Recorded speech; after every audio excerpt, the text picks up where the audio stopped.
Here's your end. You ready? So you can clip this. Mm. Oregon and Washington face off this weekend in Seattle. It's a 3-point spread for the Huskies. What I think has been arguably what the Pac-12 has been missing, Joe, when we talk about good football. You have a top 10 matchup in Seattle, Oregon, Washington this weekend. Let's talk about it. Listen, I've told you, and I told you all offseason, how big of a Michael Penix Jr. homer I am. I remain it. But I've told you over the last couple of weeks the stance that I have. As a team, I just don't know if Washington is physical enough to be able to take the pounding pause for 4 quarters that Oregon's going to give them. I think Oregon's got the better offensive line. I think they have the better defensive line. I think they have the better secondary. The only 2 positions, I think Michael Penix Jr. is the better quarterback, which could lead them to a victory, and they have the better receiving core. But this game is one up front.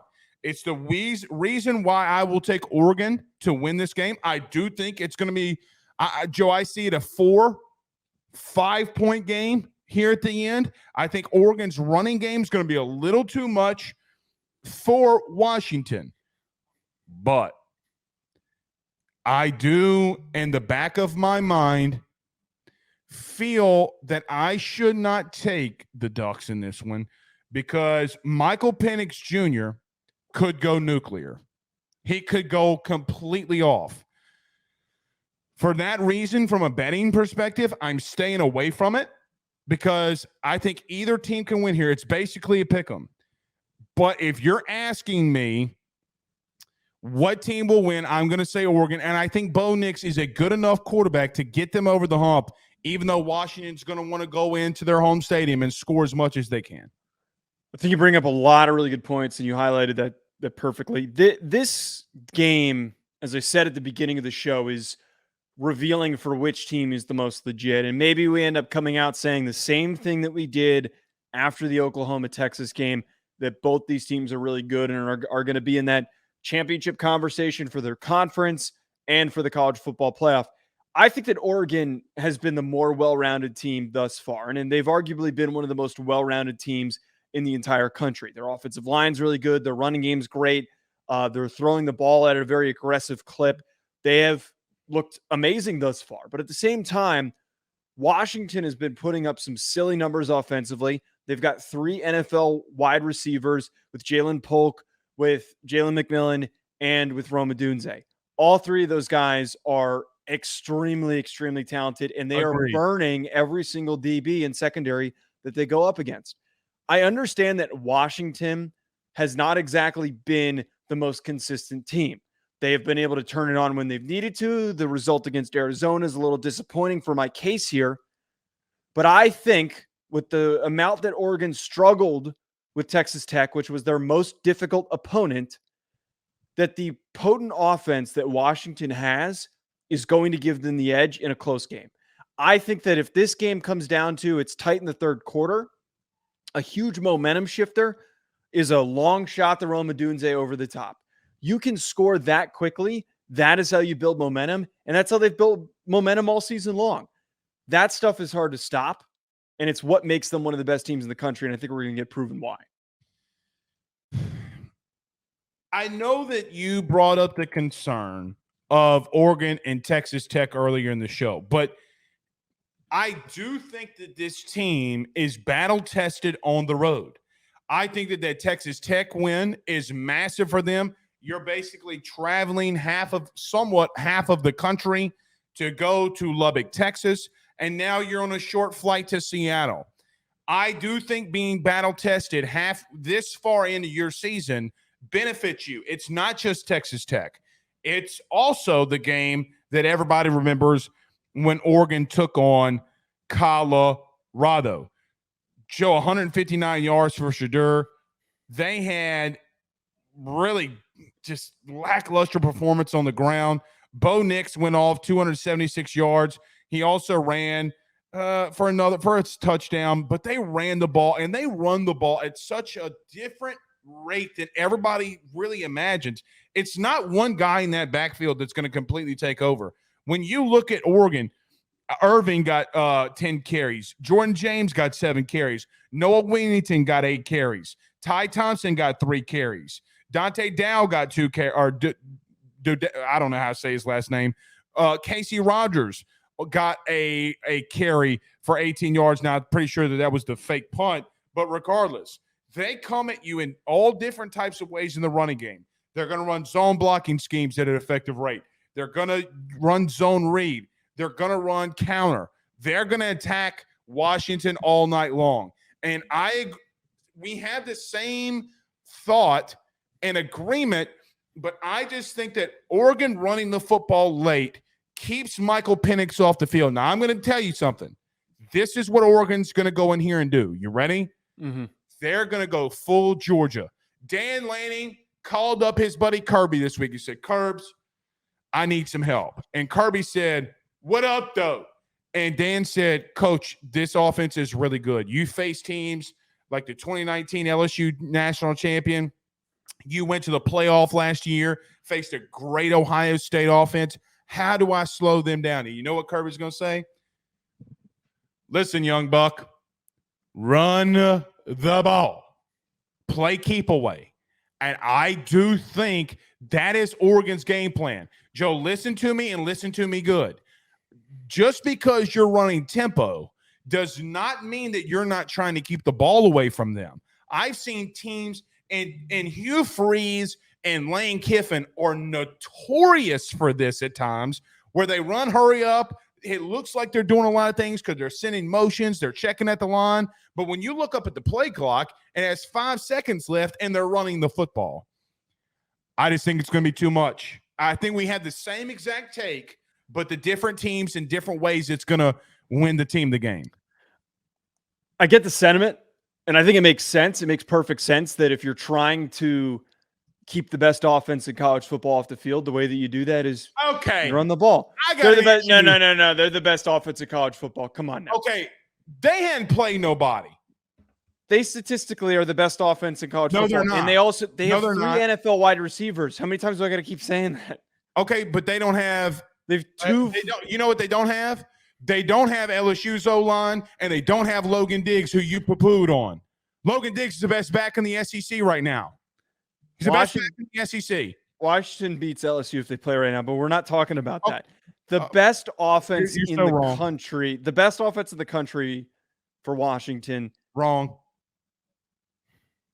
They are very difficult to stop. And I agree that approach of keeping them off the field, that's what you have to do. That's absolutely what you have to do. But I think that this Washington defensive line has gone undervalued. ZTF and Braylon Trice are 2 of the best defensive ends in college football, in the Pac-12. They are a disruptive bunch when the lights turn on and when they're playing a big opponent. Yes, that Oregon offensive line is great. It's got a guy from my former school, Johnny Cornelius, who transferred there and has been playing out of his mind. What, you were waiting for me to bring that up? I was waiting for I'm gonna bring it up every goddamn show. Go Rhodey, baby. I just think that group, that defensive front 7, hasn't really needed to play that well, and they've been sleepwalking a little bit, just like Georgia has sleptwalk. I think that Washington has sleptwalked through a couple of games, and we haven't really seen the true definition of what Washington is. Teams can have bad games. It's completely fine to have bad games, but the way that they have waxed some opponents, I think has proved to me that they're the better team than Oregon. Something that's interesting. Oregon's DB room, I have been told by many people, is dookie. Well, it is. Joe, they're a turnover machine. They're at some. They play Tyler Show. So hold on. Who throws a ton of picks and turns the ball over a lot. And Shadur Sanders, they turned him over, which is, he's been a little bit better. But everyone else they played is bad. Joe, I will Portland State. This. Huh?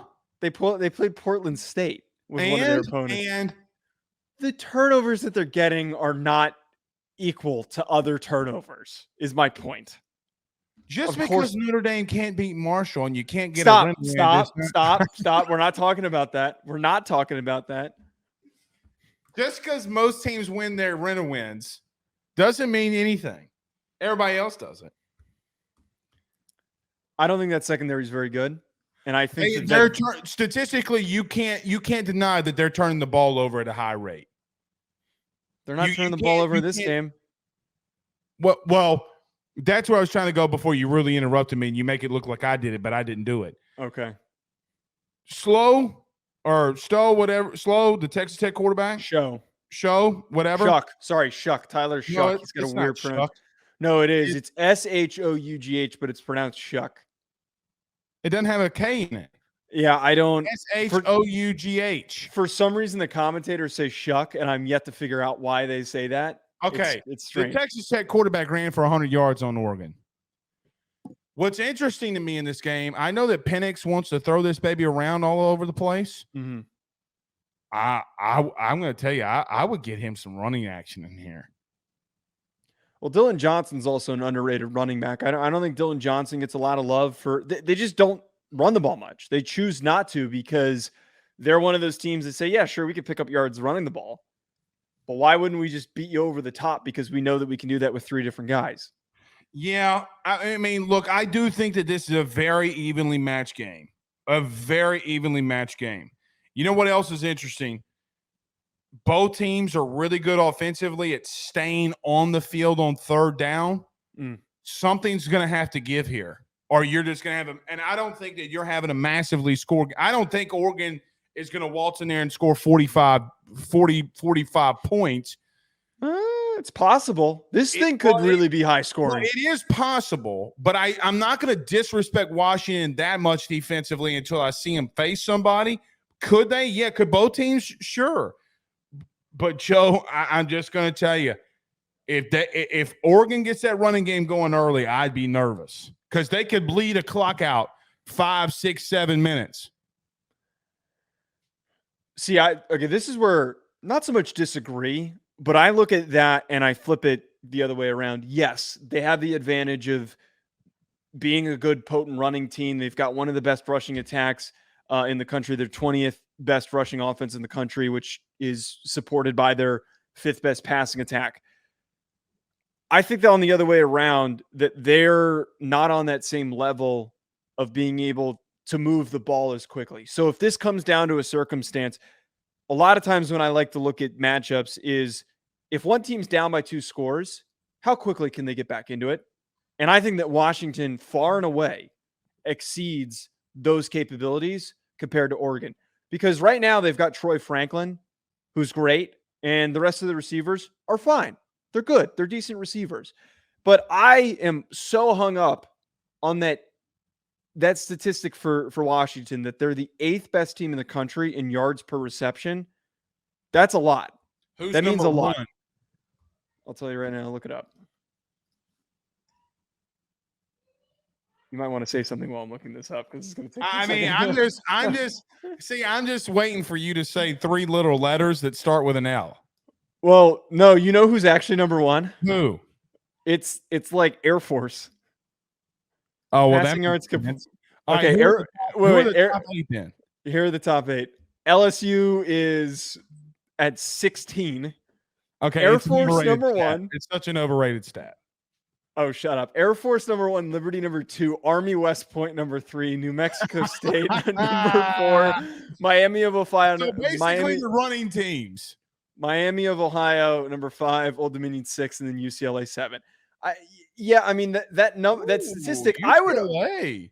I would argue that Washington is better and has probably a better average than those teams and would realistically be higher if there was no such thing as an option team in 2023, because those numbers are inflated for them because they throw the ball 5-6 times a game. Obviously that number is going to be higher, but they'd be like number 3 if that was my point here.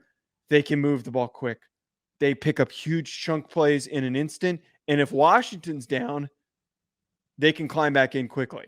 Sam Teets talks about Kyrie Jackson. I agree. I think you're vastly underrating